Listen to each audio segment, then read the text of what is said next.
সরকারকে ভোট দিচ্ছি, আমার কাছে ভোটের ভিডিও পাচ্ছেন আমাদের এড়রা গ্রামে ড্রেনের খুবই দরকার, ঠিক আছে। এই রাস্তার মধ্যে কিন্তু কোনো ড্রেন এখনো অবধি এই রাস্তায় করা হচ্ছে না। এই যে রাস্তাঘাটে যে পানিগুলো পড়ছে যে বাড়ির, এদের খুবই অসুবিধা হচ্ছে। বলছেন বলুন। হ্যাঁ বলছি, আমরা সরকারকে ভোট দিচ্ছি, আমার কাছে ভোটের ভিডিও আছে, মমতাকে ভোট দিই। আমি যে প্রার্থী দাঁড়াই আমি ভোটের ভিডিও দেখিয়ে দেবো যে আমার ফ্যামিলি কাকে ভোট দেয়। আদার্স কারোর কথা বলছি না আমি, আমার কাছে ভিডিও আছে যে আমি মমতা ব্যানার্জিকে ভোট দিয়েছি। আচ্ছা, এর যে নেতা কেতা যা আছে, প্রধান মেম্বার, সবাইকে বলা হয়েছে যারা গোটা গ্রামবাসী ড্রেন হচ্ছে, তা আমাদের যে ড্রেন নাই কেন, আশেপাশে বাড়ি দিয়ে তো পানি মারতে দেবে না, সেই জন্য প্রত্যেকের সাথে ঝগড়া অশান্তি হচ্ছে।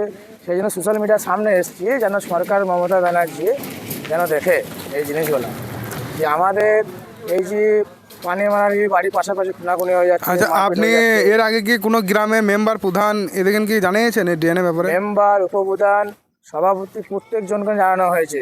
আজ থেকে এড়রা গ্রামে 15 বছরের আগেও যে প্রধান ছিল তিনাকেও জানানো হয়েছিল যে দাদা আমাদের গ্রামে প্রত্যেকটা গ্রামে আছে ড্রেন, তা আমাদের এই পাড়ার মধ্যে 50 থেকে 60টা ঘর আছে, সবাই তৃণমূলকে ভোট দেয়, মমতা ব্যানার্জিকে।